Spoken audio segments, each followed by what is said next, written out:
Lui, c'est Flo. Aujourd'hui, il veut faire un petit tour avec son Flowpad. Avec grande envie, il monte sur son engin et débute son trajet. Mais apparemment, il n'est pas conscient des règles de sécurité. Malgré la pluie, il continue son parcours, pensant que son parapluie le protège assez.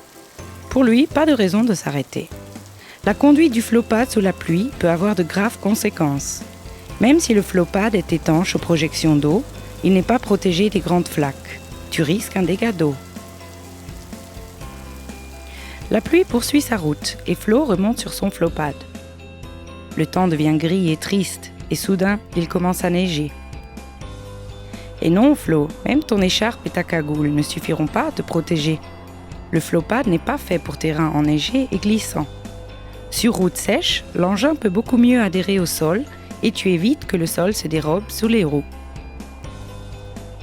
Et ça continue. Il est temps pour un petit café. Avec un temps pareil, il vaut mieux ne pas rester dehors trop longtemps. Flo apprécie un goûter copieux.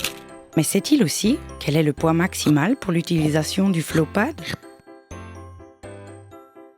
La charge maximale est de 100 kg. Ouf, dans son cas, il a eu de la chance. Il est temps de rentrer chez soi. Dépendant des températures, des nivellations et de ton propre poids, le Flowpad peut accomplir une distance maximale de 20 km. Après ça, il faudra recharger la batterie. Mais Flo fait une erreur. Tu ne devrais pas charger le Flowpad sans surveillance. Comme chaque appareil qui fonctionne à l'électricité, il reste toujours un risque de court-circuit.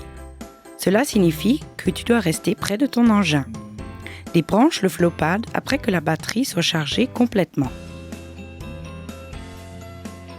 Super! Pour la prochaine fois, Flo connaît toutes les règles de sécurité à suivre et pourra profiter pleinement de son Flowpad. Amuse-toi bien!